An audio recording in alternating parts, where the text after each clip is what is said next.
Shut up, Rob. Welcome to the poll, everyone. It's time to begin the show. Are you serious? I'm in the middle of telling an important story. You can do it later, buddy. Is that the first? That's the first. I've never told Rob to shut up, but goddamn, no one gives a fuck what he has to say. except for the people that do. Well, you can talk to those 3 people later on your own show. Benny, you're an today asshole, is the man. weekly poll, guys. Today we're doing the poll, not the weekly poll. I got it wrong. And this is our show where we talk about comic books and all the comic books that came out. And some of you may be asking why. Isn't that what the weekly poll is for? Well, if you're just now joining us for the first time, let me fill you in. The weekly poll has turned into nothing but us BSing for about an hour and a half. So we had to make a whole second show to talk about comics. I mean, works better for us. Benny's sitting around wondering why he's only got like 3 friends, and then he tells me to shut up before the show starts. Shut the fuck up, Rob! Anyway. That ain't none of my business. As usual, your normal hosts are me and Joel. I am Comicstorian, or dramatically read your comic books, and that is Joel. He smacks down your favorite comic books, giving you reviews. Today's guest hosts are Rob from Comics Explained. A few of you may have heard of him. Once or twice. Full number. And of course we have is it Oram or Oram? Oram. Comics from Oram Comics. I'll link his channel down below. But Oram, what do you do? Why don't you let everyone know? I have a channel where I talk about comic books. I've got my flagship show is the Show with Issues, where basically we talk about any like concepts that go into like deeper into a character's like stuff, I guess. It's hard for me to explain this. I haven't done this in a while. They're issues. You explore issues. Yeah, sure. You explore problems within the comic books, and you make a great presentation, and you put it up in a very complete package that looks 10 times better than anything I do. Oh, thanks. Yeah, I guess I could give some examples of stuff that I did. Rob noticed earlier I did a video a while ago about why Power Girl has a boob window. That's one that people hate. It's also one that gets a lot of views too. So exactly. And I also just recently, as in yesterday, at the time of this being live, launched a new show called Parallels, where I talk about alternate universe stuff in comics. God damn you, because I already do a top 10 list of that. But okay. Well, to be fair, I did this as a segment like when I first started my show like a year and a half ago, and then Eris from Variant started doing it like a month after, and I was like, excuse me. Don't worry, we're all aware of Eris doing things like the full story. He will jack your shit, man. If it gets views, like you will find it on his channel. That's just what we're trying to say, everyone, is that in comic book YouTube, every good idea has already been done, and we're all just basically stealing from each other. No, that's basically we love Eris. I actually was just chatting with Eris yesterday. Yeah. We all he has. You know what? We'll talk about that for a minute because that's always a fun thing. I love it when we, like, recently Rob has decided to steal my thunder and do new comics instead of doing his old shit. And he's muted. It doesn't even know. No. I know. I'm muted. I was vaping, and I didn't want to cut in on you. No. Now let me tell you the story, people. Hold on.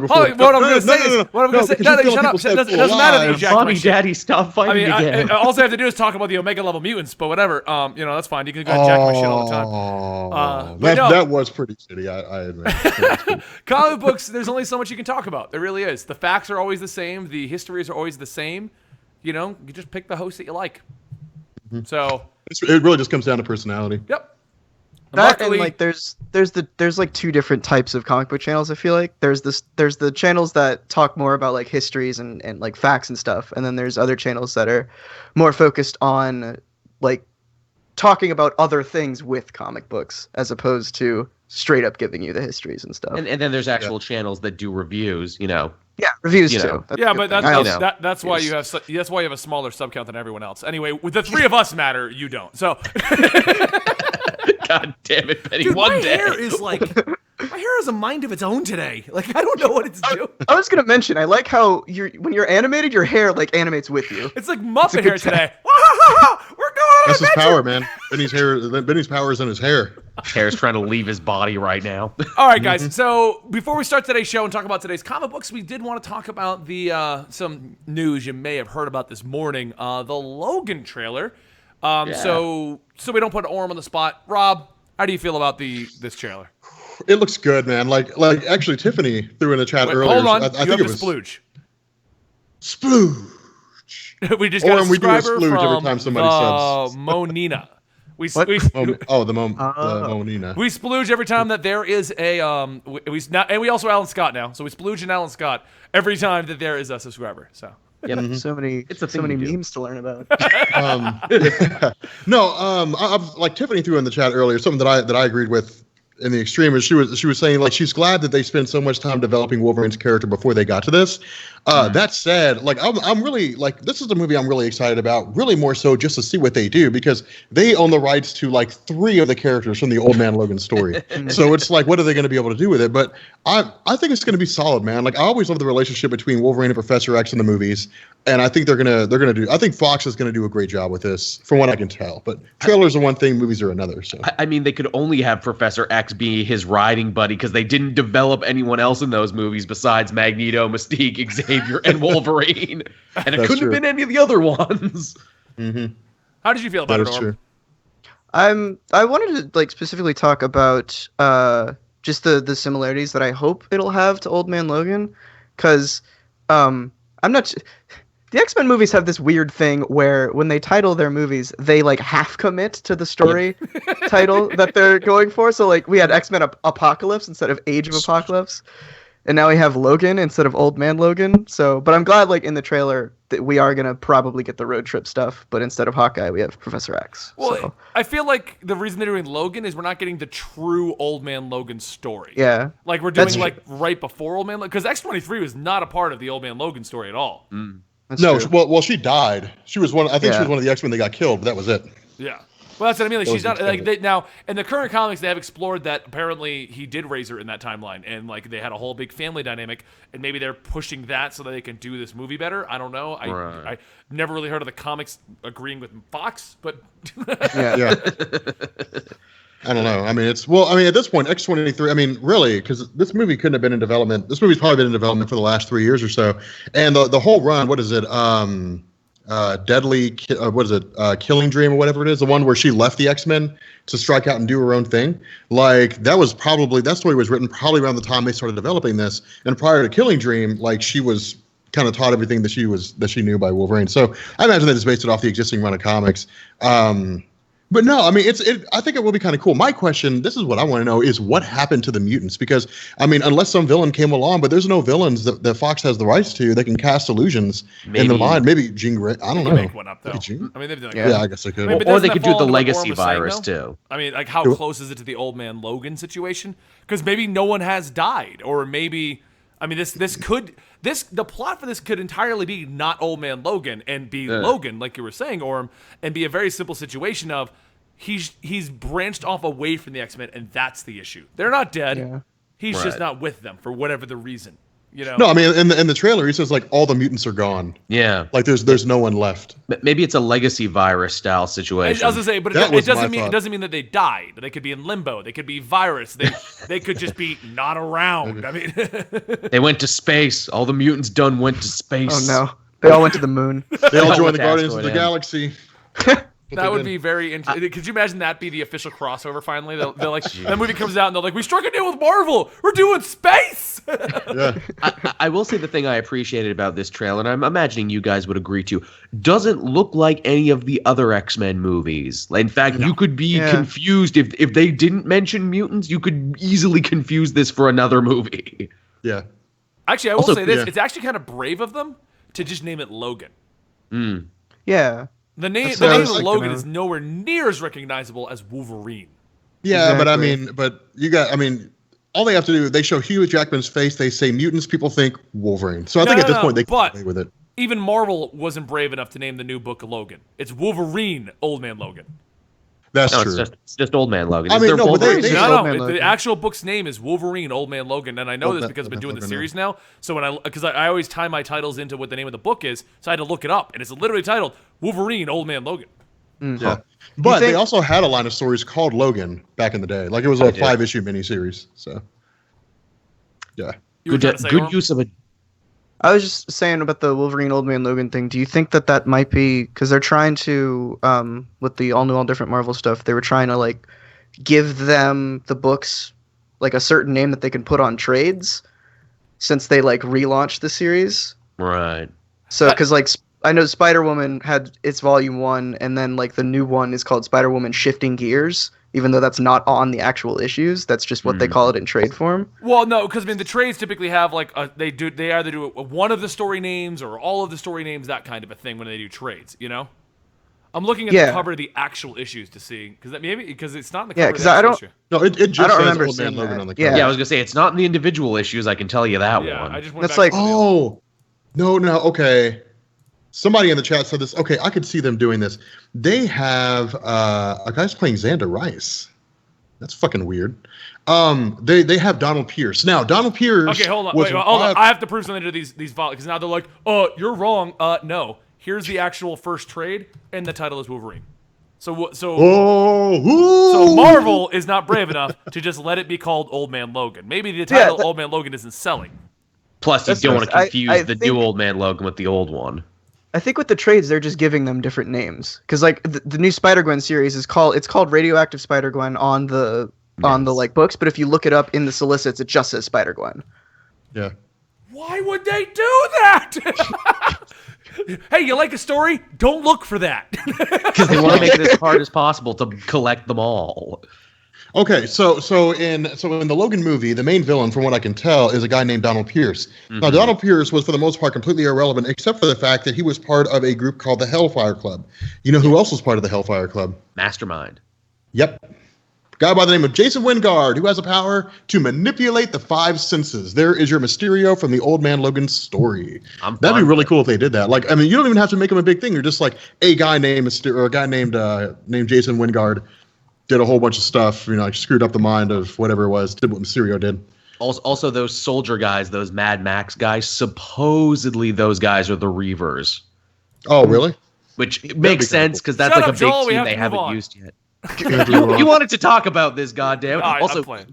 good use of a Johnny Cash cover. I mean, I don't think I've ever heard that song used in a bad way. So good job with that. You picked the right music. Yeah, that Johnny Cash was really good. All right, are we going to get into comics? Because I have some comics I I'm want trying to to arrange talk it so about. they can see the cover as they go through this time. Because Sal did that once and showed me up, and now I can't let that happen again. Dude, my hair is all over the place. Like, what is? Yeah, Mastermind was my first video, guys. Yes, it was the very Or you first should video. try my hairstyle, man. I think it looked good on you. It had some height. But dumb tish. It's too much. It's all too much. My hair is my hair going down. cray today, girls. Mm-hmm. All right, so the first one on the list is Spider-Man. Has anyone read Spider-Man? I did. This is Clone Conspiracy number 2? No, it's Technically- just Spider-Man. no, they're- 2, they're- Oh, but you're it talking about picks the up. Miles Morales Spider-Man. No, Okay. no. Oh, that- Amazing Spider-Man. Amazing. Oh, amazing. Amazing Okay. number 20. Yeah. Oh, okay, yeah. Okay, cool. Has anyone read it? I did. have. Okay, so then Joel, you go ahead and take point because Orm did not want to be put on the spot. Oh boy. Okay, so this is a really weird issue because it picks up where Clone Conspiracy number 1 left off, but chooses not to move the story forward. Instead, it doubles back to tell you more stuff about Doc Ock. I don't want to interrupt you, Joel, but I'm going to interrupt you. Go for it. I just want to say, they did something in like the front page where it recaps the story in this issue that they should do with like every comic. They put a very huge like, don't read this if you haven't read Clone Conspiracy number 1. nice, Basically a wasn't it? spoiler warning. And I was like, where is that for like all of the books coming out after the events of Civil War II? Agreed. Yeah. Totally agreed. Honestly, I don't know about you, but like this story to me felt a little bit superfluous in the greater scheme of things. It's just, hey, how Dr. Octopus went from an Octobot to getting his body back. Oh, look, Benny has things. I gotta keep going because for those guys wondering, I didn't get to read that many comic books. Comixology messed up and wouldn't let me access my comics today. That sucks. So I've only read like 4. So you guys talk. I'm just gonna open packages. Okay, go for it. It's an unboxing and a podcast video. So yeah, I mean, like, yeah, Dylan, you read it too. I mean, it's basically just, hey, how Doc Ock got a body again. Which I don't feel I needed to read that story because I'm just like, I don't care how he did it. I'm just happy he did it. He said his plan, and I think it was issue 19. He basically was like, it went off, and the like stinger of that issue was him going to the facility. So it was like, we don't need to see that. We know. Yeah. You didn't need a whole. They dug up his body. Like they took his like decayed corpse and they brought it back. But it wasn't New You, though, was the thing. They kind of obfuscate things this issue by being like, oh, no, all the supervillain corpses were stolen by a third party, then sold to New You, but New You wasn't going to buy Doc Ock, so Doc Ock had to jack into the internet and use his elite hacksaw skills to get New You to buy his body. Which, by the way, I just want to throw it out. I just want to throw it out here right now. Dan Slott, man, dude, like, bring back Superior Spider-Man. Like, Dr. Octopus doesn't even have to be a bad guy or be a good guy. He didn't have to be like a good Spider-Man. Make him a bad guy with the powers of Spider-Man. Like, I just want that costume again. Yeah. So cool. That costume was fucking. I was disappointed that they didn't take the whole cloning opportunity to redesign Doc Ock. That they just gave the classic look. I've always been quite partial to the Ultimate look myself. When he was a little younger, looking a little slicker, little more Molina. I would have liked a little bit more Molina. I think if Ock makes it through this event, he's probably going to get a redesign of some kind. He's going to be brought up to be modern. What is Benny? I don't even know what this stuff is. That's what these faces are for. Benny, have you been drunk Amazoning again? Have you just been buying stuff and not remember? No, I think this is all from Blizzard. They send me drunk boxes Amazoning? of Diablo and Hearthstone. Oh, dude, I forgot to send you the list of things that I wanted to get from BlizzCon. I need to send you those. This is the BlizzCon order. Okay, that makes more sense now. Yeah. Yeah, Benny orders stuff and doesn't even remember that he does it. That's what happens when you got money to burn, when you got make it rain money. No, that's one of the issues I have is, I have faith in Dan Slott to write a good Spider-Man story. It's like what we'll talk about with the new Iron Man line what was that called? I really want to talk about the Marvel 2.0 stuff, so I hope some guys read that. I didn't get to it yet. I read some of that stuff. Are you guys good with Spider-Man then? I'll leave it up to you guys. It feels like Dan Slott's killing time, to be honest. It's like a filler episode. Like this was totally unnecessary. This could have been a backup feature to an existing comic that could have been condensed down to 3 or 4 pages. It felt like it didn't need to be there. It's weird too that Ock is now choosing to work with the Jackal and be like, your pills are stupid, your clones are stupid, but I'm a genius, so I can make it better. So I guess we're working together now. I think Slott was just trying to transition, because the main story, the lead up for it was an Amazing Spider-Man, and then Clone Conspiracy started, and now that's the main story. So this issue is kind of the weird transition between it being the main story and becoming a tie-in. I hope they don't keep doing that. I hope we don't get a new issue of Clone Conspiracy, then you pick up Spider-Man. It's just like, hey, here's the fact on the stuff you just read. Yeah. That would be annoying. So yeah, that's Spider-Man. Kind of unnecessary in the greater scheme of things. And Benny's just having his own QVC show over there. Not unheard of. All right. Well, the next book on the list is Aquadude. Aquadude. Pretty sure you mean Aquaman. No, I'm pretty sure Joel read Aquadude at least. I know Joel typically does. Aquadude? I did. Who framed Aquadude? Who framed the Aquadude? It's funny how this has kind of become like my book, this and Green Arrow. It's like, well, Joel, if you don't talk about it, who's going to talk about it? Actually, I've been like glued to Aquaman. I just didn't get to it yet. Aquaman's actually, dude, I read the first story arc, The Drowning. It was actually pretty. I really love what they did. Like, I love what they did with that. I'm sorry. Go ahead, Joel. I was going to say, Rob, would you like to take point on this topic? Man. I'm sorry, dude. Go ahead. It's again this newest issue. Orm, did you read this one? No. Okay. Not reading Aquaman. It's the continuation of Aquaman versus the Shaggy Man, the great Dr. Ivo creation that looks like the Sasquatch and he's underwater, which is even funnier. Once again, socio-political commentary takes center stage here. I like what they're doing with Mira, how she's like, going through this widowhood thing, which is kind of like the widowhood from the Dothraki from Game of Thrones last season. And she's like, so y'all just kind of sit on your hands, huh, and don't do anything, even when there's a literal monster attacking us. That's bullshit, Mira said. And that's basically the issue. Oh. Well, what I like what they're doing with Mira too is I didn't really care for the New 52 take where she was like always on edge, where she's like at any moment she's just gonna lose her shit and just freak out on people. Oh, I like it. Well, I like in the not New 52. I like in DC Rebirth. She's more like collected, like she's more like a reasonable human being. She's trying to be a queen, yeah. She's trying to be a queen, exactly. She's not some angsty teenage girl. Oh my God, that's badass. Is that a mug? Yeah, for real. Sorry, Benny and I are just having a moment right now. Oh, I'm dude. just reacting to all this. What do you want me to go back to, Orm? What were you enjoying? No, I'm just enjoying all of it. Oh, dude, you play Overwatch, Orm? Hell yeah. Orm, dude, we need to play. We're become bestest friends ever because Rob plays it a lot more than I do. But so I'm the one weird odd man out because I haven't taken the plunge yet. I got a 5.1 KD with Tracer. Here's the kicker, though. Here's the kicker. BlizzCon exclusive. Oh, Yeah. look at you. That Widowmaker. No, it's Look at Benny with his wealth that he's flaunting his Blizzard wealth. I'm not flaunting anything. There's 2 conventions that I buy shit from every year: BlizzCon and there's this Final Fantasy Fan Festival thing that I buy shit from. back the Blizzard, to the Blizzard comics. 1% over Back here, to man. the comic books, which is why we're here. I think what Dan Abnett is doing with Aquaman, like in this issue, wasn't bad. But I was also kind of disappointed because I felt like we were left on a cliffhanger with like Black Manta, like I'm going to kill Aquaman, and then like never does anything with it. I would like to. He's in a weird place for sure. I have a question for this, because I've been reading Aquaman. I'm actually up to issue 8. I just haven't read issue 9 yet. Does this continue the plot of like the side stuff they were doing, where like Mara's got to go learn how to be a member and stuff like that, and she's like, "Fuck that," and Aquaman's like, "It's so lonely in bed by myself. She'll be back soon, right?" They're like, "It'll only be 6 months, Arthur," and he's like, "Fuck that, give me my wife."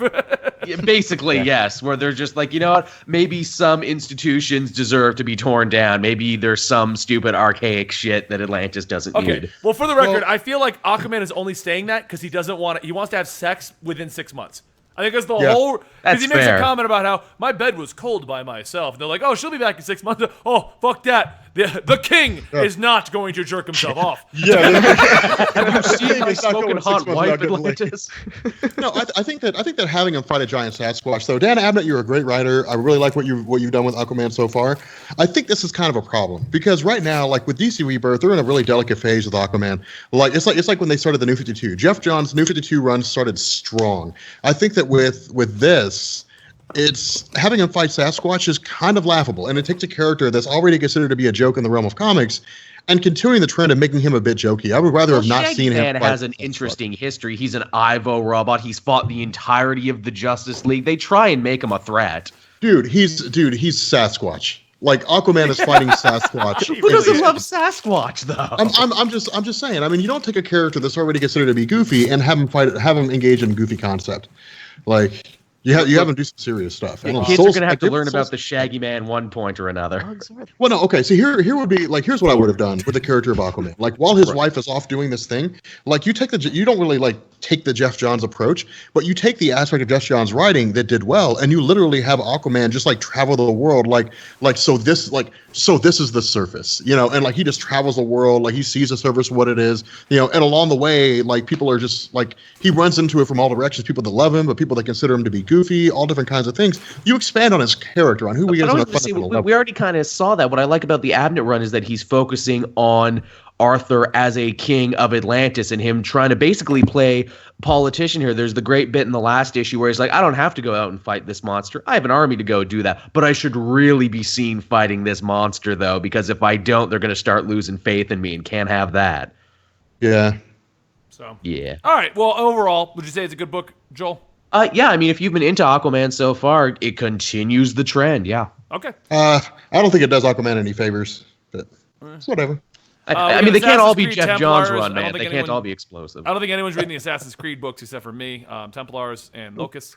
Astonishing Ant-Man. I think this is the last issue, isn't it? It is the last issue. Because that cover basically says, this is our last issue. And what an amazing run it's been, man. This will go down as one of the best Scott Lang runs ever. I mean, there's not much else to say. It's the last issue. Would you say that? So you're basically saying pick up all the books, right, Joel? Oh, God, yeah. Oh, yeah. I mean, like, look, if you love Ant-Man, you'll dig this. And if you've never loved Ant-Man before, give this a try because Nick Spencer makes you care, man. Yeah. Man. All right. Orm, did you read Batman? Yes. All right. You want to take point on discussing Batman? I think Rob had something he wanted to talk about. Hey, Rob can do it in a minute. That's fine. I can do it in a minute. Go ahead, man. Rob's here every week. You're only here now. Okay. Fair enough. Yeah, I mean, I've been loving this series so far. Tom King's writing it, and he's one of my favorite writers and probably one of the best writers on just in comics right now. And I dropped the book when it was doing was it Monster Mayhem or something? No, that's Marvel's thing. Monster Men, yeah. Yeah, that's the one. When that was happening, because it was just tying into that, and I didn't really care. But it's you didn't miss much. Yeah, I figured that. I read the first issue of the tie, and I was like, this doesn't pertain to me. So I picked up this one though, and it's the start of the new story arc, and it is so good. Mm-hmm. Yeah. this. I don't want to spoil the stinger at the end, but it's real good. Oh yeah, I mean, I watched this too. The Stinger's amazing. Watched this. I read this one. It's one of the few that I actually got to read. And I loved the direction that they're taking with it. But I want to ask this. Okay, so I want to ask you guys this, and this might be what Rob wants to talk about. I got to pull up the issue to get the exact panel and page. Si, senor. So the Stinger's great. It is. The only question I have about the Stinger is that does not link up at all to what was going on with that character beforehand. Absolutely zero. They are off the reservation. They are writing new stuff, and that's fine. Okay. So if you guys have the page, get the book open if you have it handy. Page 15, and I'm gonna put it on the screen so you guys can see it. Read along with Uncle Benny, everybody. I'm reviewing it later, so I have it right here. When you hear the ping, turn the page. Oh, that was Geyser. That wasn't the thing. Whoops. They all just heard the click. But if you go to page 15, that's the Legion symbol, isn't it? Sure is. That's Saturn Girl. Who? That's Saturn Girl of the I don't Legion know anything about the Legion of Superheroes. I didn't know her. We saw her in DC Rebirth. Remember, the cops were interrogating her. They just thought she was a crazy person because she said, "Oh, I'm from the future." So they locked her up in Arkham Asylum. That thing. Yeah. Okay, but here's the question then. So if that's Saturn Girl, and I'm going to zoom in so you guys can see it better. This right here. Okay, so she's in Arkham. Why are we still hinting at, is she going to become a major player in this story arc? Okay. Something's going to happen in the future that's important. All right. So this obviously has to do with Batman creating his own version of the Suicide Squad. Mm-hmm. Right. Yeah. All right. Now, this I think is leading into Suicide Squad versus Justice League. Mm-hmm. I think it's going to be Batman's a second family for Batman. But the other half of this is, I think, what Tom King is he's going to do the same thing with all these characters that he did with Clayface, where Clayface was trying to reform himself, and he made Clayface is a good guy now. I think that's what's going to happen with everybody in this story at the moment. Because with all of them, it keeps running over the same theme, especially once we get to the end, and especially when they were talking about Clayface, it's the things that they've done, the counts of murder that they're in Arkham for, how they seem to be irredeemable. But I think that by virtue of being Batman's own little Suicide Squad, I think they're all going to reform, and I think Batman's going to have an extended Bat family because at the moment, everybody's gone. Tim Drake. If you haven't been reading, Tim Drake's just been being kept in isolation by literally in limbo. He's dead. Dick Grayson is off doing his own thing. He's with Ravager or whatever. Bloodhaven as of issue 10. He's going to be going to Bloodhaven. Batwoman's around there, but Batwoman's probably going to take off and do her own thing. There's really no one. Yeah, you have Duke Thomas, but there's really no one else in the Bat family that's a consistent part of Bruce Wayne's there's story. Spoiler and Cassandra. They don't count. But they do count. But here's the thing: Batman's never needed them to be consistent. They've always been on their own, and they come back like Night of the Monster Man. That's why, even though Orm didn't want to read it, Night of the Monster Man was such a great crossover because it showed that the Bat family was there. They were all available to show up, and we can have those style crossovers again. Because in the New 52. It was we got a crossover, but Grayson no one knows he's here, and other people don't know what's going on, and this one's going to be half in it, half out of it. And other people are fighting with Batman, so Yeah. Death of the Family was a legitimate crossover between the Bat family. Yeah, but that was way early on. And it was the first and last time they would do that. Then it got really weird later on for crossovers. Okay, you get one, you don't. You get one, you don't. Yeah. Yeah. But I think, it's also interesting too because with Batman having his own Suicide Squad, the other premise here, and something that also kind of crossed my mind too, is what if at the end of Justice League versus Suicide Squad, Amanda Waller is Suicide Squad's taken away from her, and Suicide Squad's put under the control of Bruce Wayne, which would be the 5th or 6th time they've wrestled control of the Suicide Squad away from Amanda Waller. They established. She literally just got it back 3 issues ago. I know she did. She keeps losing it. But they literally established in I Am Gotham that Amanda Waller was operating 3 miles below Gotham City. Yeah. So she's around that general vicinity, and I wouldn't be surprised if they did something because it wouldn't be the first time. During Forever Evil, they kicked her out and replaced her with Steve Trevor. Is that who it was? No, it was. It's the guy Steve who plays Trevor was Question. there. Vic Sage. That was much later. Oh, okay, Vic Sage came in. Okay. All right. You know what? Fuck it. I'm gonna give the spoiler for the end of the book because I want to talk about that real fast. The Stinger. It's fine. I'll save it. If you care, plug your ears. Yeah. Everybody. If you really, really care, turn off the thing for 2 minutes. All right. So the end of the book reveals, and Orm, since you mentioned this, when he was going into the room and we saw the person, I actually thought it might be Joker. That's what I Yeah, thought. I They think that's totally what they made you that. Yeah, Yeah. King was supposed to, because he even threw in the line at the start of it from the Killing Joke, where he's like, "I've been thinking Absolutely. lately." I was Right, thinking because that Yeah. they even like even the first scene with the character, it's very like they hide her chest, so you don't know it's a her, you know, because that would be the obvious giveaway that it's not the Joker. Well, Here's my question: why does Arkham Asylum have such sick ass heavy metal Hannibal Lecter masks? true. Here, let me Dude, pull up what- and what- up what- again. what- Remember So, Slipknot in the hospital? That looked so cool. so basically, it turns out that the last person that he wants is Selena Kyle. And here's the thing that throws me off with the Selena Kyle thing. Why is she in Arkham? Why did she and- apparently kill so many people? Yeah. Why Yeah. did she apparently kill 237 people? She's Black Cat now. Ugh. But here's the kicker: like the last Catwoman run did not end with this situation. Did She was not. like champion of the Gotham, and like. Yeah, but maybe Tom King will come back and like. I mean, that'd be something great for like the next issue is to literally have like pepper in the I'm backstory sure of they will. Selena Kyle. Yeah. So, I Like, what I happened? have She was faith. the only high-profile character who didn't get a book in DC Rebirth. She had everything Which is weird throughout. because she's had a book pretty consecutively since like the 90s. Yeah, and I they don't were know pretty who good. was Like reading the one it, for but- New 52 was pretty good too. Yeah. Which one? She had like several writers in a bunch Yeah. of different runs. She never kept a consistent team. The first one, the first Okay. story arc. So, I like- all I right. like Well, the as you one can where see, she this is the became a beginning of a crime new boss. story arc, guys, and I think we can all agree here that you should definitely pick it up if you haven't been following Batman. Great place to Yeah, start, right? Super good. So many I great mean, cameos. I'm Condiment King is in curious. this.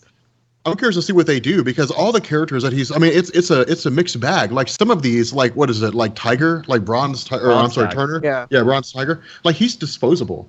But Yeah. Selena Kyle's not. Like she has a very important role in the life of Bruce Wayne. So it's not as though Tom King just gave us a shit ton of disposable characters. It's like, well, then they're all just going to die in this mission to try to get Bane. Like that's they're all going to go away. Like that's not the case. Like some of them are going to some are going to live, some are going to die. So I love that Batman and Bronze Tiger are like kind of buddy-buddy because if you'll remember, in the old 52, Bronze Tiger was kind of a good guy. He wasn't always a villain. It was only in the new 52 because of Arrow. They're like, oh, well, he's a member of the League of Assassins and he's always been a bad guy. No, he wasn't. He was Well, a it's hero. funny He was a because good even guy. Batman's like, remember the good old times, buddy? Exactly. I'm Remember when so you weren't a glad dick? that that's a thing.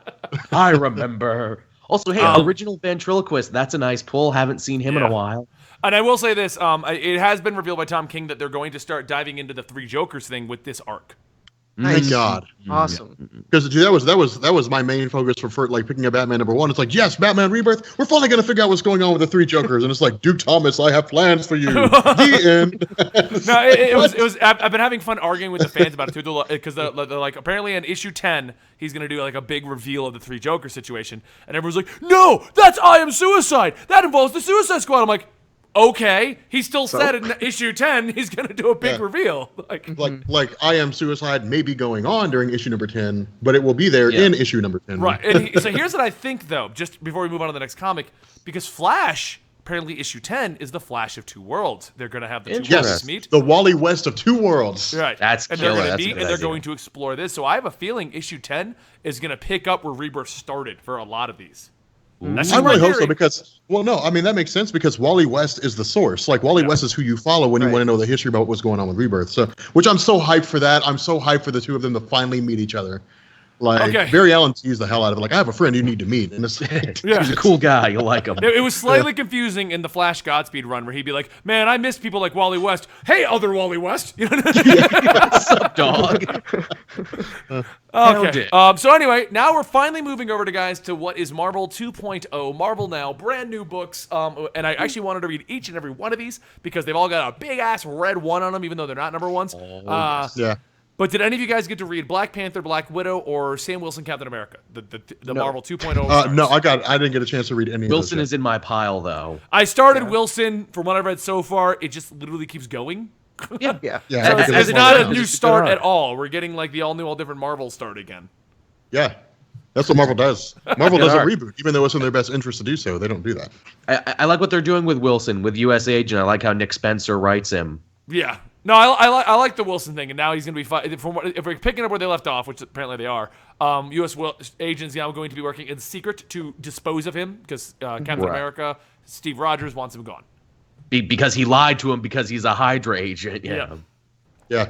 Which, by the way, I wish they'd hurry up and just finish that damn story arc already. I know it finishes up soon, really? but I want to know what. I want to know. I want to read the whole thing in its entirety because from what I've been told, there's going to be a bigger info drop once we get to the end, as opposed to what we saw in issue number 2. I think where it gave us that backstory on why he's a Hydra agent. Yeah. A lot of twists and turns. All right, well, then before we move on to the next book, guys, don't forget, Orm is joining us today as our guest, and I'd love for you all to go subscribe to his channel, join his community, chat about comic books. I put the link in the chat for you guys, and we will move on to our next book. So has anyone read Cyborg? Nope. Yeah, okay. I liked what they did with him, where Okay, right, Rob, did you read it? Is the important question. Did you read the newest issue? I skimmed through it, yeah. He's able to take on those nanites or whatever it is, and he's able to alter his, make himself look human, make himself look normal. I didn't really read it, but I looked at the pictures, and they were phenomenal. They were the pictures. I was able to piece together the story looking at the pictures. That they were does pretty. Have nice art, though. It does have nice art. All right, Benny, give me the rundown on what happened in the newest episode. I didn't read it yet, so I was asking if you did. God damn it, Benny. I like what they're doing with Cyborg. This is the first time I've given a shit about a Cyborg comic. I am not caught up on the story arc, but from what I can tell, either his cyborg components are upgrading, or he's able to use them in different ways. But he can make himself look human, basically. Right. So it's weird. Did anyone read Master Race, issue number 6? No, I'm so done with Master Race. It's been way too long. I skimmed through that and I was like, dude, this looks like trash. And then I just closed it. I have had too much crazy Uncle Frank Miller. I'm good. See you at the next one. I feel like that's a series that they've stretched out way too long due to delays. Did you get to it, Orm, or are you not even reading Master Race? I don't even know what that is. The Dark Knight 3. Oh, no. Okay. Deadpool Back in Black, issue 2. Oh, dude, I love this, man. So, yes, Rob, would you like to take point in this? Okay. For me, this was more fun, like Deadpool fighting alongside Power Pack. This is just a fun story. All right, this is a quintessential Deadpool. This is the sit back, vegetate as you flip through the pages Deadpool story, and that's one of the things that I dig so much about it. There's a lot of there's a clown feeds like a child's piss to a dinosaur, like a raptor in a suit. Like it's weird. It's very strange in this issue, but it's super fun. Like it really is it's Deadpool goofballing around. Yeah, it really feels like the. I loved the first issue, and I agree with you 100%. It feels like a classic, goofy Deadpool book, which I love. Who was it that wrote the run before? I'm sorry, after Daniel Way. Who did the run after Daniel Way? I think it was only Duggan after that, wasn't it? Okay, cool. Yeah, then it feels like his run. It's been Duggan for several years now. Mm-hmm. Okay. Well, it's Cullen Bunn, and Cullen Bunn does amazing Deadpool alternate world spin-offs. Yeah. So. I mean, it's Deadpool with a Venom symbiote, which is not the first time that we've seen this. But it's just so they're saying that they've now subscribed to you, Orm, so you better not let them down. I'll try my hardest. Don't you Alan Scott this, man. Don't you Alan Scott this, man. All right, so anybody who hasn't been reading, if you like Deadpool, get this book. It's definitely amazing. Yes. If you've not been, if you don't like Deadpool, this is not going to make you like Deadpool. Yeah. You're gonna if you don't like Deadpool, you're gonna think this is a stupid comic book and you're gonna close it. Because if you don't like this is a comic written by Cullen Bunn and it's explicitly designed for Deadpool fans. You can tell as you read through it. So it's All right. So has anyone read Death of X? Nope. No, I'm pretty much done with that after issue. It only had one issue. Yeah. And that first issue was so goddamn bad. They spend a whole issue reminding you why I hated the Bendis team so much. They give you information you already knew, and then they basically fold it out to be like, okay, so he's gonna die, Beast is gonna go join the Inhumans, and that's how it's gonna. I already know how this story's gonna end. Yeah. All right. Well, we're gonna move on. For those of you wondering, I didn't get to read that many this week because Comixology messed up and I couldn't access my comics, so I didn't get to read that many this week. I mean, the comic is just really kind of killing time. I mean, Cyclops is a cool character, but to me, Cyclops isn't that important that I need to know how he died. Like, give me like 3 pages at the beginning of the newest, Uncanny X-Force comic, and I'll be happy. It's like, I don't need a 4-issue series. Late is what it is. Well, this is a question we wanted answered last October. They should have come out and been like, Cyclops died. Here's the book. Go figure it out. You know. In fact, I truly think that they had this written back in October because did you see the Inhuman team they're trying to push there? It's the Crystal team in a book that's already canceled. Yeah, you're right. Actually, I can see that. Yeah, and nobody cares enough about Crystal at the Inhumans. She was almost relevant during Infinity, and she wasn't even that relevant then. So her team was okay. Again, they were just doing like what the X-Men did, just Inhuman versions of it. Yeah. All right, so then moving on, we've got Doctor Strange, which is still going strong. I don't think anyone here reads it. I think Orm does. No. All right, how is it? I like it. Oh no, I mean I like it too, but normally Tiffany is our Doctor Strange person. That's why. Oh, gotcha. Yeah, I mean the new story arc kind of like fully kicked off in this issue. Blood in the Ether is I think what it's called, and this issue specifically, it's kind of like Last Days of Magic. Like the tail end of that was a little rough, but this issue like was real good. It's back to being like Jason Aaron greatness. Yeah. Okay. It's good to see Doctor Strange banging 3 chicks at one time too. That was very Can't fun. complain about that.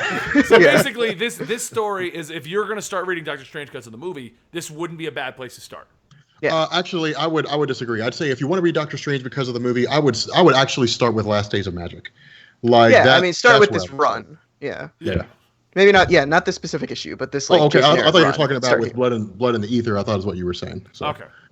All right. Well then. All right, Joel. Yields. D, E, F. Joel doesn't know his alphabet. Green Arrow. G. I'm like, what the fuck is he trying to spell me? Just tell me the comic, dude. I didn't sign up for a freaking spelling bee. He's talking. Have you read the newest issue of Def Leppard? What did you think? Dude, I thought Def Leppard was rocking his shit. But I was like, it's G. It always comes after the D books. This is always Joel's spot. My spot, man. All right, how was Green Arrow? That was okay. This is the story of him on the island finally, right? Like, because I know Yes. they started last issue. They're not jumping away again, are they? No, they're not. And in fact, this story, they kind of wrapped it up in 2. Like, it was a done in 2 is what it was. Ah. Well, I guess not. I mean, it had a decent conclusion. They kind of focus more on the relationship between Ollie and Dinah. In fact, they meet a couple who are fighting over this island, and they kind of parallel the two and everything. All right, well, answer me this one question, because the Dinah thing from last issue kind of, I was like, is that a mirage? Is she a mirage, or is she actually there? She's actually there. They all washed up on the same island. That's convenient. I know, right? It's super convenient. But Diggle washed up on the other side, so he got grabbed, which is inconvenient for him. It sucks to be Diggle. So wait, everyone gets washed Diggle, up on the same kidnapped. deserted island? Yeah. That's Gilligan's Island, man. Well, here's the funny thing, because this is like happens in and around Seattle. I have a good fan. In fact, I'm pretty sure he's a fan of this show too, Generation West. He's from Seattle, and I literally wrote him like, okay, dude, answer me this: how many like abandoned islands are there around Seattle where they could wash up on? Is this a real thing? And he actually came back and told me, yeah, actually, it is kind of a real thing. All right. Well, so they Joel, weren't just making it when up. we go to Seattle next, you and I are going to go explore all the abandoned islands that Oliver Queen has washed up on. Let's do it, and then we'll get kidnapped by robot bears. Okay, sounds good. All right, so Green Lanterns, I'm going to take point in this because it's one of the few books I actually got to read. Shut up, Rob. I'm sorry. Go ahead. This issue was amazing. This issue truly was amazing. I really, really did enjoy this one. Pretty much it picks up with the Phantom Ring situation, which is because basically we read the first one, and the first one was so basically, long story short, first arc ended, and they kind of did like a bridging arcs where like they went and had some fun and did some things. This story tells an amazing story. So, okay, so the idea behind this is this could be taken as a standalone issue. Right. And I never thought about this. So everyone who has ever seen the Green Lanterns on Earth, what if they want to be a Green Lantern? And that's what this takes the idea of. An individual who met Hal Jordan, and Hal Jordan and all the other Green Lanterns said it takes a ton of willpower and the ring will pick you. So this guy was like, I am going to become a Green Lantern. I'm going to fill myself with so much willpower and do so much shit against fear that I will become. Hook it up to my veins. Yeah. And it's he wills himself to be a lantern. Right. No, and it's I mean, I'm just going because the whole thing's a back. standalone issue. You can skip this and just go into Phantom Ring next issue. But the whole issue explores the idea of can you train to be a Green Lantern, and it even accumulates with the ring showing up and saying you've been selected, but it was the glitched ring that found Simon Baz. Ooh, So it glitched out, So cool. didn't pick him, and left. Oh shit, that's cool. So I glitched out, went over to find him, and so basically he goes through the whole thing, and then at the end of the whole thing, he's basically like pretty much almost suicidal at this point because he's like, I can't do it, I can't train myself, I can't get a ring. There's now 6 goddamn Green Lanterns, so I just wait for the next ring.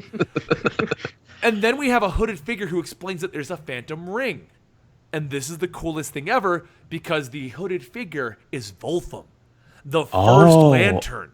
Oh shit. Who's Rob? You're muted, buddy.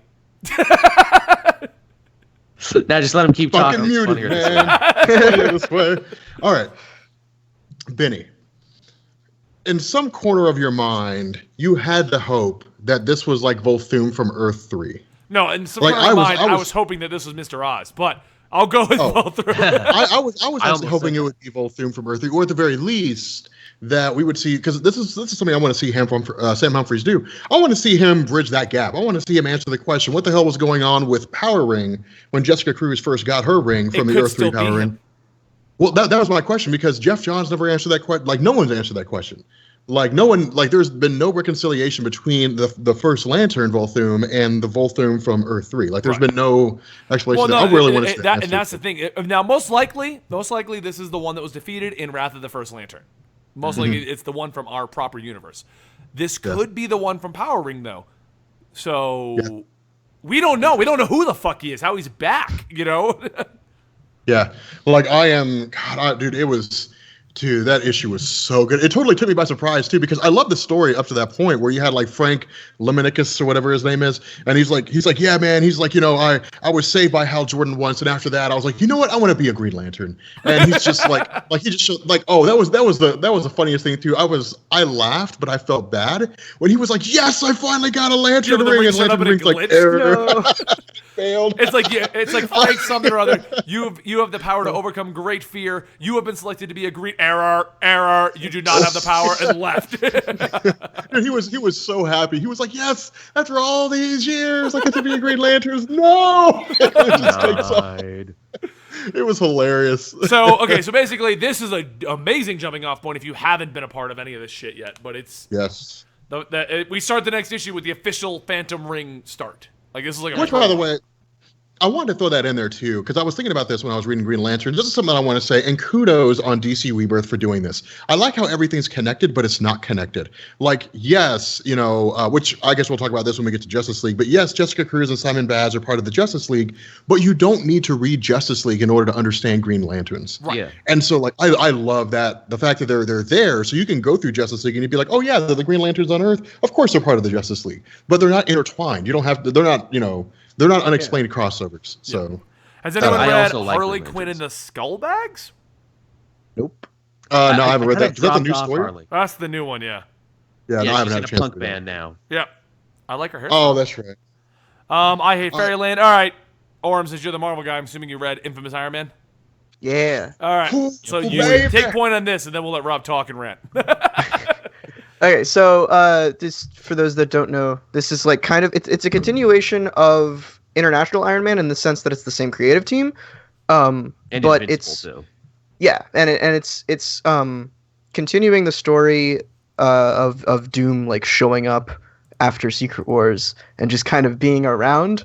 And which I've always found really cool, because he's just like, I don't feel like being a bad guy anymore. Like, what? It's just gonna be Doom. In this series, basically, this issue is setting up him to be the new Iron Man, and there are some things that happen. Yeah, one of them. There are some things that happen in this issue that I don't want to spoil, because there's something that they talk about in this issue that makes me really concerned, and like kind of wishing that I didn't read this until Civil War 2 finishes, but. It was a good issue. It's just I don't know if I'm supposed to be confused or if they dropped this too early because of delays. No, they dropped it too early. Real quick, if you're not tracking the situation, Civil War 2 was supposed to end last month. It 100% was. So all of Marvel 2.0 is potential spoilers for Civil War 2 at this point. Okay. Oh, Infamous Iron Man is spoilers for Civil War 2. Yeah, it's the biggest one from like Champions and Jessica Jones, I think, is also after Civil War 2. Yes, they all Those are. two all books, of the 2.0 stuff is supposed to be after. everything that I've read except for this one has been pretty vague on what happens. But this one it's still a little bit vague, but they make, like, Bendis makes actual efforts to say, no, this is what happened. Oh, yeah. Yeah. So now, having said that, concerned. Brian Michael Bendis, my main man. We were shitting on you before, but man, I got no love for you when it comes to Civil War 2. I don't really dig that series, but Infamous Iron Man. See, this is Bendis. This is Bendis. Whatever. Those of you guys who listen to the Weekly Pull, those of you guys who listen to the Pull podcast, those of you guys who listen to us rant about Bendis and say sometimes Bendis writes great stories. And sometimes Bendis writes terrible stories. Yeah. The common theme is Bendis writes his best when he's just given a title and allowed to be creative with it, and he's not bound by like editorial control. Civil War 2 is clearly editorial control. Infamous Iron Man is not. That's just Bendis being Bendis. And what a hell of a story Bendis writes. Like, I love this. I loved his emphasis on Doctor Doom. Like, not spoiling anything. What the Doctor Doom we see here is nothing like the Doctor Doom that we've seen before, and I love what he's doing with him. Like, it's absolutely amazing. Like, it's such great character. He just, like, the way he just goes and visits people is just so cool. Like the Maria Hill thing, that was super cool. He just teleports away. Can I also give some love to Ben Grimm, Agent of S.H.I.E.L.D.? Why is that not a book I can read right now? God, yeah. I would read that so fast. I would love. Well, he just like goes around the world just beating up like villains and stuff. I'd read that. It'd be fun. Making a buddy cop book with him and Johnny. Say like, yeah, we joined S.H.I.E.L.D. to try and figure out what happened to Reed and Sue. I still don't understand why they're still trying to figure that out. Like, you didn't catch that. What? I'll let you guys figure it out. Bendis dropped like some pretty big spoilers about the Fantastic Four in this issue. Did he? About Reed Richards and Susan Storm. All right, so as far as the 2.0 launches, I guess this is a pretty clear yes, buy it. Yeah. Yes. Yeah. Definitely get it. It's a great as long as you don't care about Civil War 2 spoilers, right? Yes. Yeah. Oh, I'm sorry. Go ahead. I was gonna say I really hope though that this book manages to beat the Bendis curse, and that is the first 2 arcs are really good, and then by arc 3 he's either stopped giving a shit or has been moved on to new and different projects. New Avengers, man. Yeah, I hope that's not the case. I will say, one criticism I have about Infamous Iron Man is the way that Doom becomes Iron Man is just, this is such a weird thing to say about Bendis, but it happens too quickly. It's very nonchalant, isn't it? Oh, I'm Iron Man. He's just like, I'm going to be Iron Man. Okay, see you guys later. And then he flies off. Even though people are like, no, please don't. And he's like, yeah, I'm doing it. I think it fits in perfect. Like, it fits in perfect with Doom. Because, like, Doom is, like, Victor Von Doom is a character. He's like, I've made up my mind that I'm right, and I know that I'm right because I'm smarter than all of you. And like this, dude, it's perfect for him because he shows up and he was like, you know what, I'm gonna be Iron Man. Done. Like, why? Because I'm smarter than everybody. Like, I'm literally smarter than everybody right now. I'm the smartest person on the planet. No one's gonna stop me. Like, I'm gonna be Iron Man, and if you got problems with it, then that's on you. Attack me if you dare. Like, that's perfect Doctor Doom. And so that's why I wasn't too. I mean, I see where you're coming from, but I wasn't too upset with the way Bendis did this. But all right, well, let's move on to the next one that I read. And I'm just gonna, what the fuck was Justice League 7? Oh, okay. This is why I dropped it, man. I dropped that book on issue 3. Yeah, you and me both. Okay. Oh wait, hold on. So I wrote out the Brian Hitch extinction arc. I'm like, all right, cool. And 5, it wrapped up in 6 hits, and 6 they're fighting a fear monster, and I'm like, all right.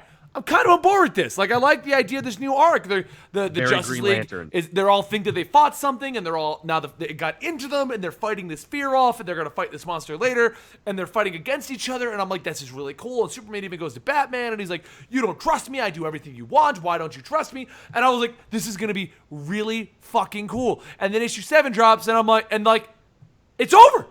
I don't even know what the fuck happened.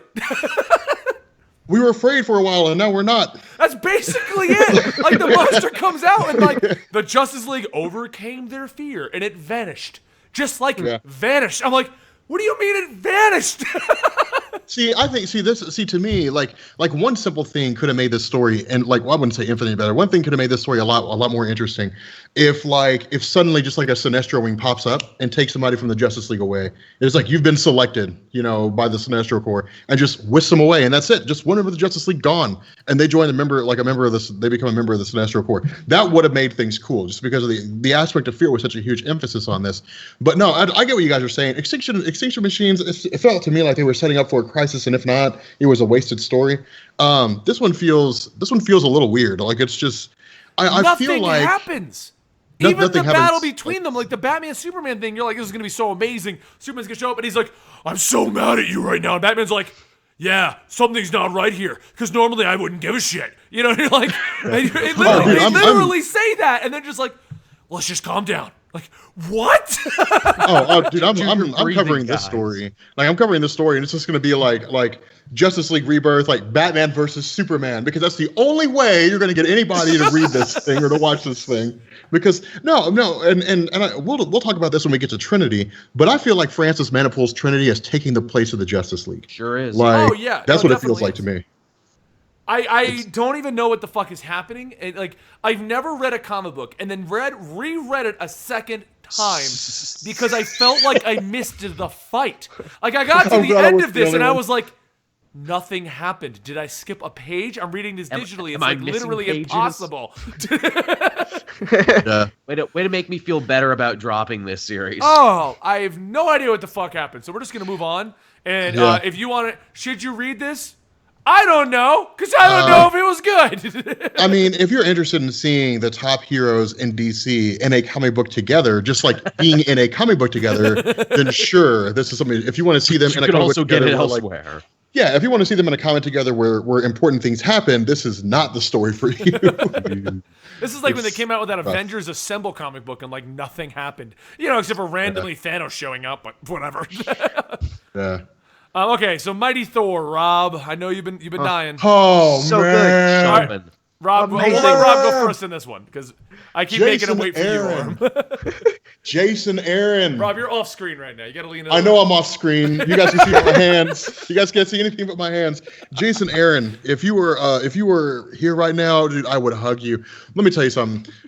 This book like is the epitome of Jason Aaron writing, I think. Oh, yeah. Because Jason Aaron does such great detail to character.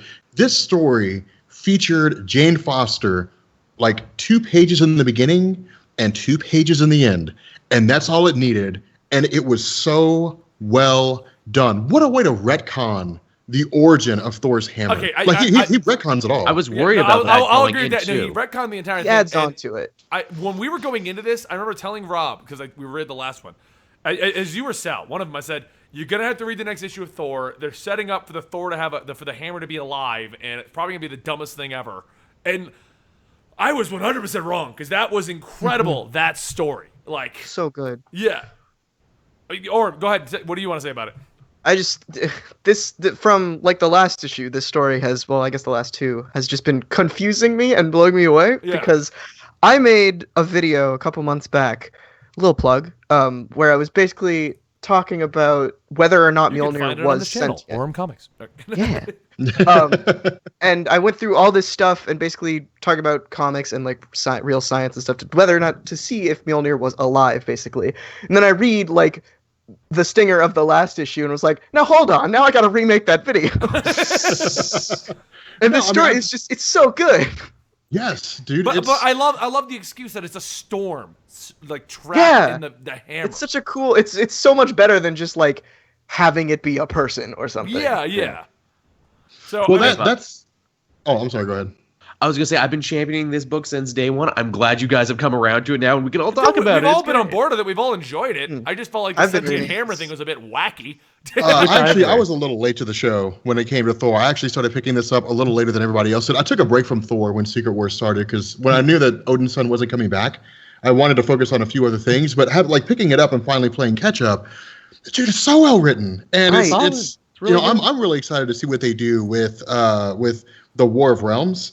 It's that I think is going to be pretty cool. But the issue I think with this is I was wanting to see some more on what's going on with Odin's son, Jason Aaron. I want to see. I'm so happy that this ends with literally a giant splash page that says, "Finally, we're going to explain that." I love that so much.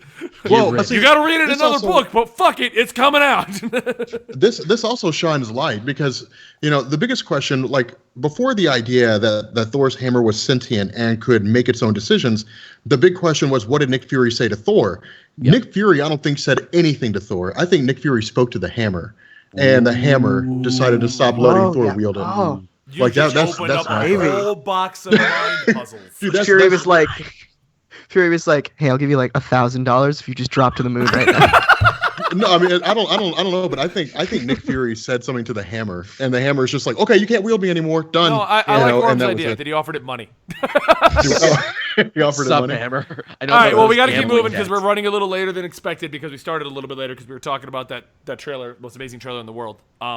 So Thor's amazing. This is a great standalone issue if you're curious about the actual hammer itself. It's just an amazing issue. Mockingbird, which I didn't read this one yet, and I haven't actually been keeping up with Mockingbird. I'm not gonna lie, but I loved the cover of this. Of Bobby just standing there with a shirt. Ask me about my feminist agenda. I like it. Oh man.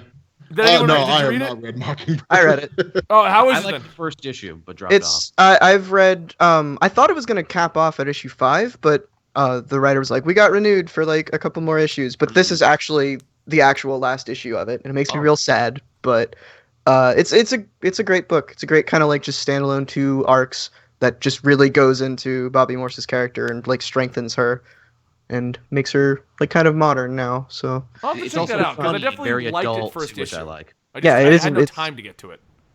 yeah, and it's really funny too. It's like pseudo comedy, pseudo like actually hitting on real themes with Bobby Morse's character. So it's a good time. Side note: Snup says that you need to do Flash and Green Lantern on your channel, Joel. Oh, I know he's been saying that a bunch. Trust me, I'm Nightwing. well Did aware. anyone read Nightwing?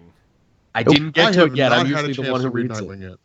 Okay, well, I like Nightwing, but I haven't gotten to this. As anyone who's before, I'm behind on comics because my account didn't work for the day. Ninjak, I don't think anyone. I don't like this Ninjak one. I like Ninjak, but this current arc, I'm finding it hard to get into. Raven issue 2. Where's Faust when I need him? I feel like the Faust first is the only issue. one reading Raven right now. I read issue the 1. first one. Yeah, I read issue. I think everybody read issue 1 because it was number 1. The question is, was number 1 good enough for you to read number 2? Did anyone That's read the question. Slapstick? No, that's a digital comic, isn't that? Just because it's Yeah. digital doesn't mean you can't read it, Joel. Dude, Marvel Digital, come on, man. Marvel Digital, come on. They have like an entire ongoing line of Deadpool books on there. Yeah, they're not very good. I hate what they It's do. called like Deadpool's Too Soon The, Infinite Comic, and it's actually pretty good. The Ulysses one was pretty good too. I think Joel, they you're finished like printing that. Joel is against the digital age, and what's gonna happen is he's gonna be left I like behind. what DC does with digital. I don't like what Marvel does It's with the digital. same thing. The styling is very different in the way they do it. Marvel, DC, it's all the same face. Doesn't anyone get this? I feel like I'm taking crazy pills. You're the same thing. People, open your eyes. All right, Spider-Woman. Anyone read Spider-Woman? I did. How was it? I It's love great. when you chime in. I did. Sorry, Spider-Woman's my favorite character. For those who are unaware. Oh, sorry, cool. okay. I've been reading it. I've read the last issue. I just haven't read this one yet. Yeah, it's great. It's a really nice, like, super touching story. Just with Jessica Drew kind of takes a day off finally, just to go hang out at the beach with her son, and it's really nice. Oh, he's gonna come back into the story because I'm really getting tired of him just not existing. Hey, the porcupine's taking care of him. Everything's fine. You can trust a man named the I also Porky. hated her Civil War II tie-in because it literally was like, "It'll be okay." What did you do, Carol? And that was it. That's true. Nah, man, it's great. I have a huge bias though when it comes to Spider-Woman. So No, I take love the what say I love for the good. reinventions they've been doing with her. I love bringing her back into the fold. Yeah. I love the new costume. Everything about her is great. Yeah, because I think Jessica Drew kind of struggled for a while with like an identity crisis. Like they just never really knew what to do with her. Yeah. She was just kind of floating around and was there, and that was it. Definitely. So Superman and his battle against dinosaurs is amazing. I did read that Oh one. yeah. Return to Dinosaur Land or Dinosaur Island or whatever Yeah. it is. Yeah. The losers, Captain Storm gets a whole thing. Who's a real character in DC lore. For those of you who didn't know it, he was like a World War II era character in like Our Fighting Men and everything. Yep, no, he was, and I loved that little mention because like, what is it called? Like Superman's literally talking to him, and he's like, "So where's the war at?" And he's like, "Well, you and the losers are the men who won it." And I'm just thinking like, what the? That's a hell of a name drop to be like the losers.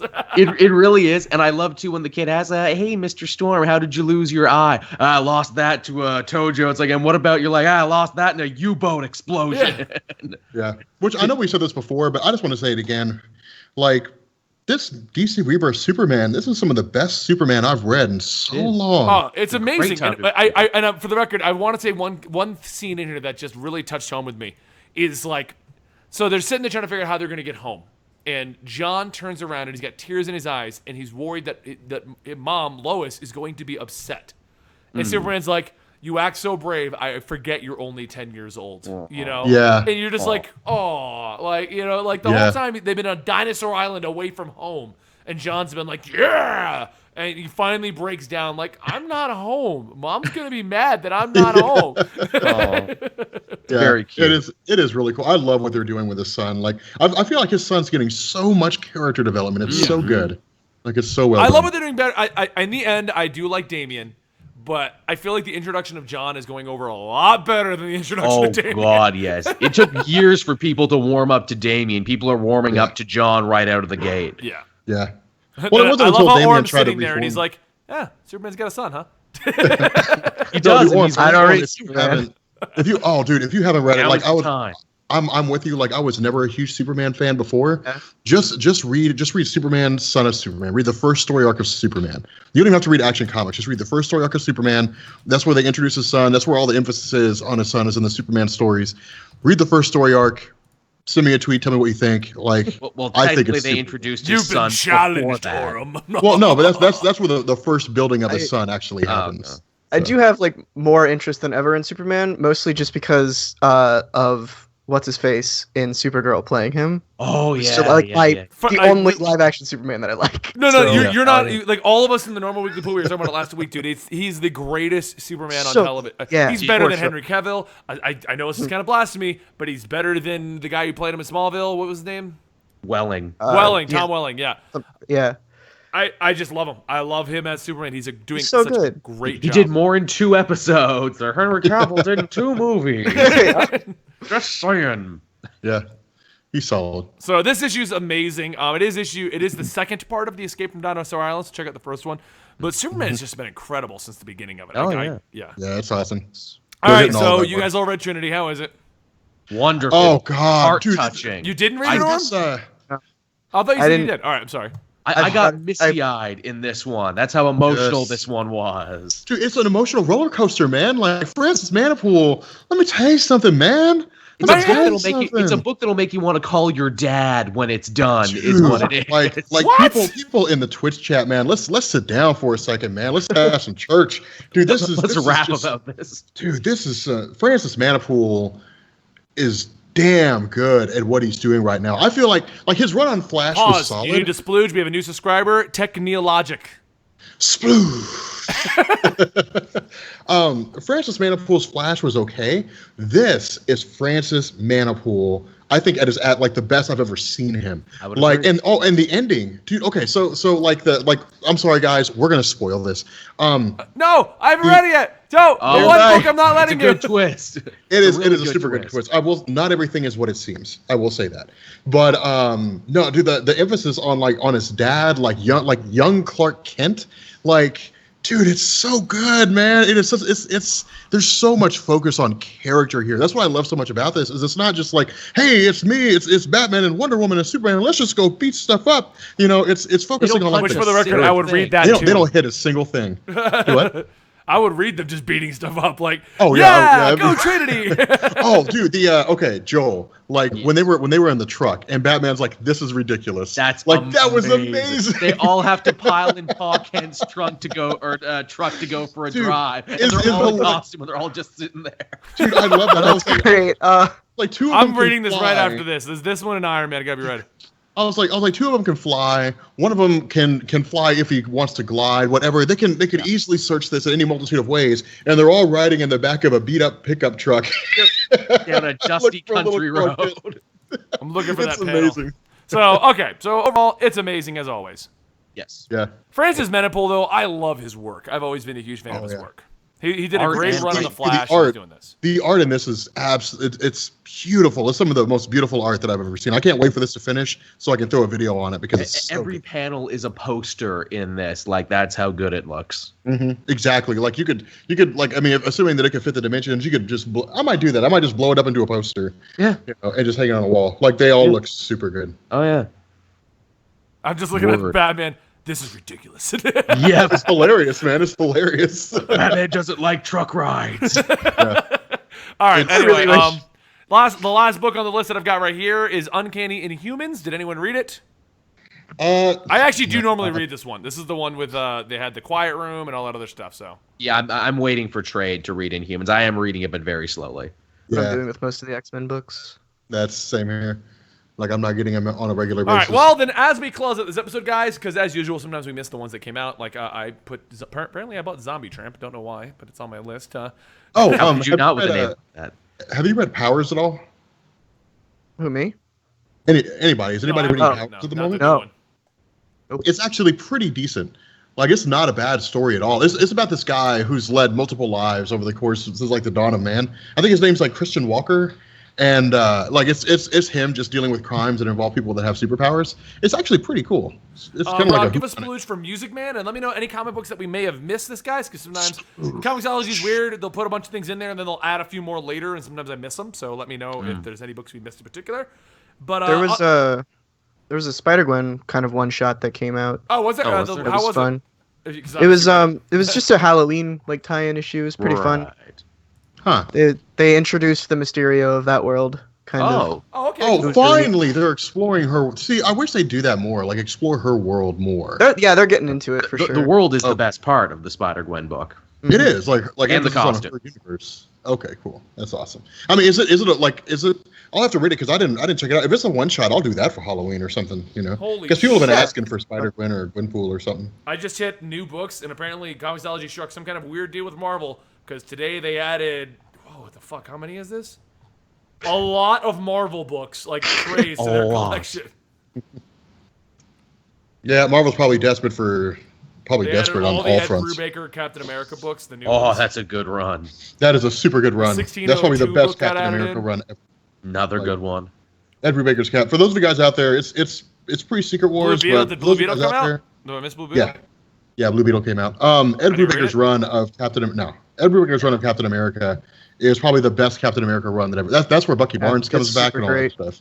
Yeah, that's the best run. Anyone read Archie? Nope. No. Dude, Archie's amazing. How are you not reading that? Dude, does he have girl troubles and then Jughead eats some burgers? Oh, well, is that what happened? You gave away the plot, buddy. To every Archie story ever told. Good job, man. Thanks a lot.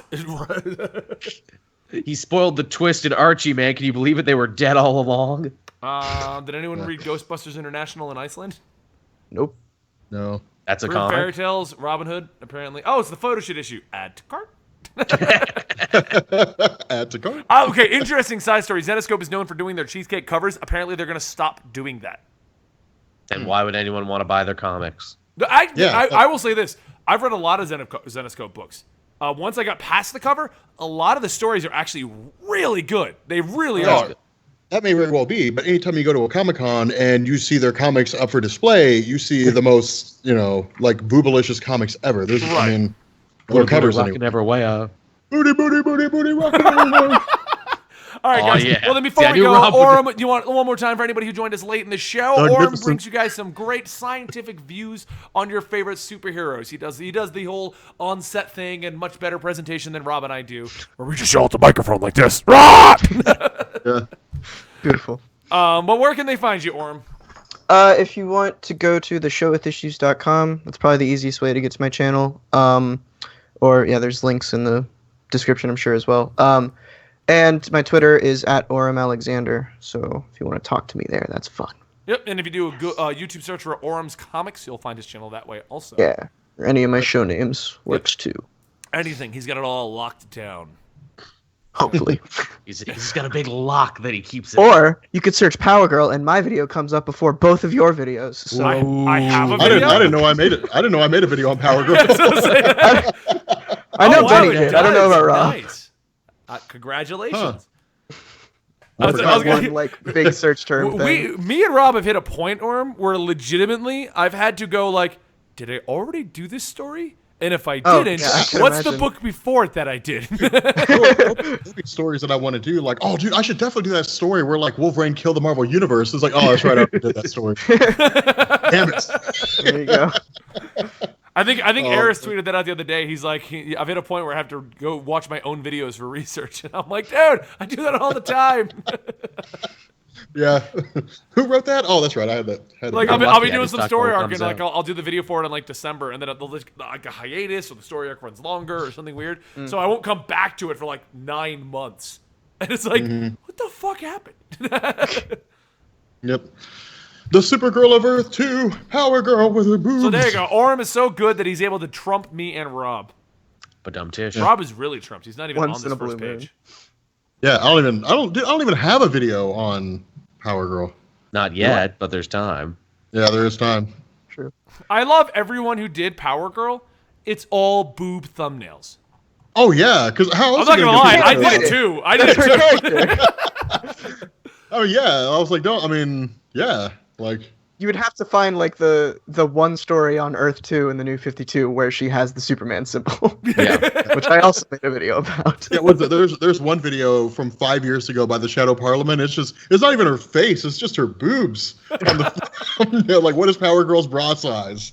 Like, hey man, that boob window saved her life when other characters were getting crisised away. She got to stay though. I loved the excuse. Or maybe you'll know, but I know the original excuse they used to run with, like the joke excuse of why she had the boob window, was that she could never come up with a symbol.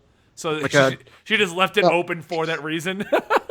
or because she was missing a piece of herself. That's what they did later. She was missing a piece of herself and got the Superman symbol, and then she looked amazing with that outfit. But the original, I think it was Justice League International, she gave that excuse, isn't it? Yeah, I think so. And she was like, what was I could never come up with a symbol, so we just left it open. Yeah, she's talking to Superman, and she's crying, and they're trying to get you to feel for her, but it's like, this is such a stupid reason. Just shut up. Just own it. Just go with it. What was that movie, like Superman, Batman, Public Enemies, where the one dude's like, she's got huge boobs? Yep, that was the one. What it was. Yeah. That was pretty hilarious. So on that note, guys, I think we're going to bring this episode of The Pull to a close. Thank you so much, Orem, for joining us today. As usual, if you want Orem back, guys, make sure to tweet us, tag him in it, and go ahead and chat with all of us on Twitter. So you might want to know his Twitter, which is Orem Alexander. The one. Because some guy who never tweets took Orem. Oh, really? I hate when people do that, when they take stuff and just sit on it.